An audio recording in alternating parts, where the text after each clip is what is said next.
నమస్కారం. మనం ఎన్నో పెద్ద పెద్ద సామ్రాజ్యాల గురించి, గొప్ప గొప్ప రాజుల గురించి వింటుంటాం కదా. కాని ఆ సామ్రాజ్యాల నీడలోనే ఉంటూ వాళ్ళ చక్రవర్తులనే సింహాసనం ఎక్కించి దక్కన్ రాజకీయాలనే శాసించిన ఒక శక్తివంతమైన వంశం గురించి ఎప్పుడైనా ఆలోచించారా? ఈరోజు మనం చరిత్రలో కాస్త తక్కువగా వినిపించే పేరు, కాని అత్యంత ప్రభావవంతమైన వేములవాడ చాళుక్యుల కథ తెలుసుకోబోతున్నాం.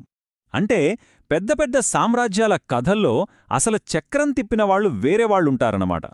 ఈ ప్రశ్న మనల్ని నేరుగా వేములవాడ చాళుక్యుల దగ్గరికి తీసుకెళ్తుంది. వాళ్లు కేవలం సామంతులుగా ఉండిపోలేదు, అవసరమైతే తమ చక్రవర్తులనే మార్చేంత శక్తిమంతులుగా ఎలా ఎదిగారు. అసలు వాళ్ల కథేంటో చూద్దాం రండి. సరే, మరి ఈ ఇంట్రెస్టింగ్ కథని మనం ఒక 5 భాగాలుగా విడదీసి చూద్దాం.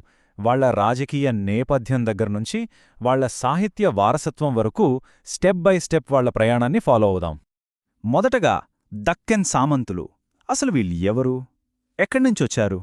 వాళ్ల పొలిటికల్ స్టేటస్ ఏంటి? ఏ వంశం గురించైనా తెలుసుకోవాలంటే వాళ్ల రాజకీయ పరిస్థితిని అర్థం చేసుకోవటం చాలా ముఖ్యం. చూడండి, వీళ్ళు స్వతంత్రులు కాదు, రాష్ట్రకూట మహాసామ్రాజ్యానికి సామంతులు. అంటే వాళ్ల కింద పనిచేసే ప్రాంతీయ పాలకులన్మాట. కాని ఇక్కడే ఓ ట్విస్టుంది. వాళ్ళు పేరుకే సామంతులు, కాని వాళ్ల పవర్ మాత్రం అంతకు మించి ఉండేది. వాళ్ల పవర్కి ఇది ఒక ఉదాహరణ. సపాద లక్ష ఈ పేరు వినగానే ఏదో అనుకోకండి. దీని అర్థం ఏంటంటే 1,25,000 గ్రామాలున్న ప్రాంతం. ఒక్కసారి ఊహించుకోండి, అంత పెద్ద ఏరియాని కంట్రోల్ చేస్తున్నారంటే వాళ్ళ దగ్గర ఎంత సైన్యం, ఎంత సంపద ఉండింటుందో. ఇది కేవలం ఒక నంబర్ కాదు, రాష్ట్రకూట సామ్రాజ్యంలో వాళ్లు ఎంత కీలకమైన శక్తిగా ఉన్నారో చెప్పే ఒక రుజువు. సరే, ఇంత పెద్ద శక్తిగా ఎలా ఎదిగారు? వాళ్ల రాజ్యం ఎలా మొదలైంది? ఇప్పుడు చూద్దాం. వాళ్ల పునాదులు అధికారం మీద కాదు, విధేయత మీద, సైనిక విజయాల మీద ఎలా నిర్మించబడ్డాయో తెలుసుకుందాం. చూడండి, ఇంట్రెస్టింగ్ పాయింట్ ఏంటంటే వీళ్ల రాజ్యమేదో తిరుగుబాటు చేసి సంపాదించుకున్నది కాదు, విధేయతకు దక్కిన బహుమతి. వాళ్ళ వంశస్థాపకుడు వినయాదిత్య యుద్ధమల్లుడు రాష్ట్రకూటుల తరఫున ఒక పెద్ద కోటను గెలిచాడు. దానికి మెచ్చి రాష్ట్రకూటులు అతనికి ఆ సపాదలక్ష ప్రాంతాన్ని జాగీరుగా ఇచ్చారన్మాట. అక్కడనుంచే వీళ్ల కథ మొదలైంది. మొదటి అరికేసరి గురించి చెప్పాలంటే ఆయన కేవలం ఒక రాజు మాత్రమే కాదు, ఒక ఆల్రౌండర్ అని చెప్పొచ్చు. కొల్లిపర శాసనం ప్రకారం ఆయనకు గజతంత్రం అంటే ఏనుగుల గురించి బాగా తెలుసు, ధనుర్విద్యలో ఆరితేరినవాడు, ఆయుర్వేదంలో కూడా నిపుణుడు. అంతేకాదు, చదువుకి చాలా విలువ ఇచ్చి ఒక ఊరినే దానం చేశాడంటే ఆయన విజన్ ఏంటో అర్థం చేసుకోవచ్చు. ఇప్పుడు మనం ఈ వంశంలోనే అత్యంత కీలకమైన ఘట్టానికొచ్చేశాం. ప్రతి వంశానికి ఒక గోల్డెన్ ఏజ్ ఉంటుంది కదా. వేములవాడ చాళుక్యులకు ఆ స్వర్ణయుగం 2వ అరికేసరితోనే మొదలైంది. ఈయన కథే ఈ వంశం కథలో అత్యంత ముఖ్యమైన అధ్యాయం. ఆయనే మన కథలో అసలైన హీరో, 2వ అరికేసరి. ఈయన టైంలోనే వేములవాడ చాళుక్యుల కీర్తి, పరాక్రమం పీక్స్కి చేరాయి.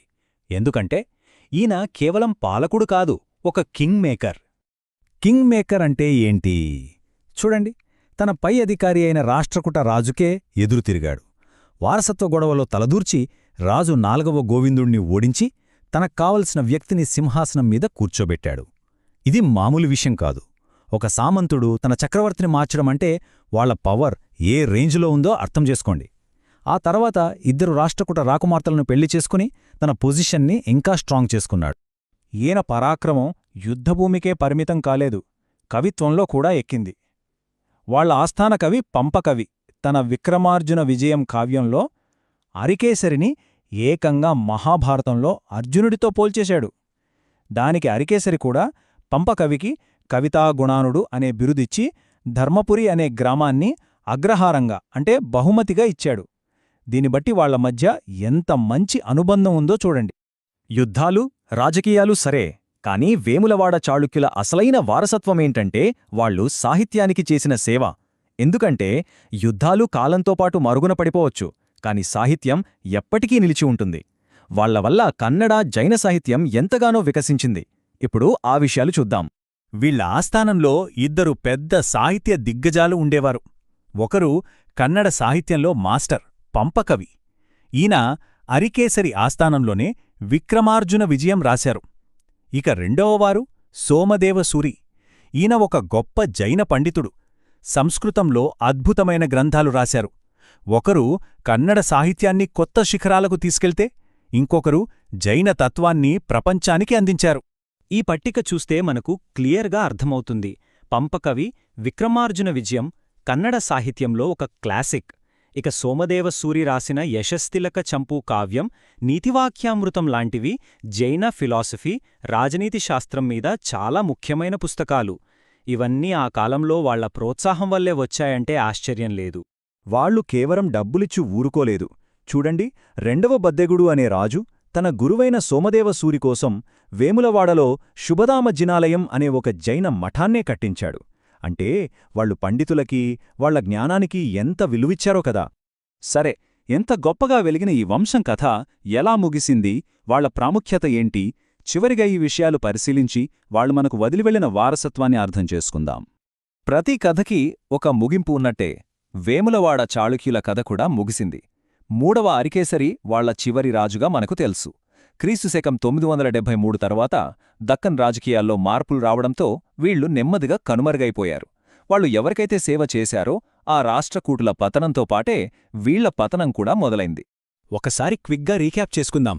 వంశాన్ని స్థాపించిన వినయాదిత్య యుద్ధమల్లుడు, రాజధానిని వేములవాడకు మార్చిన మొదటి అరికేసరి, 42 యుద్ధాలు గెలిచిన మొదటి బద్దెగుడు, అసలైన కింగ్ మేకర్ రెండవ అరికేసరి, ఇంకా జైనమఠాన్ని కట్టించిన రెండవ బద్దెగుడు. ఇలా ప్రతి ఒక్కరూ ఈ వంశం యొక్క కథలో తమదైన ముద్ర వేశారు. చివరిగా ఈ ఒక్క ప్రశ్నతో ముగిద్దాం. వేములవాడ చాళుక్యుల లాంటి కింగ్ మేకర్ల కథలు తెలిసాక మనకు పెద్ద పెద్ద సామ్రాజ్యాల గురించున్న అభిప్రాయం మారుతుందా? చరిత్ర అంటే కేవలం చక్రవర్తుల కథే కాదు, తెర వెనుక ఉండి చక్రం తిప్పినా ఇలాంటి ప్రాంతీయ శక్తుల కథ కూడా. వాళ్లను అర్థం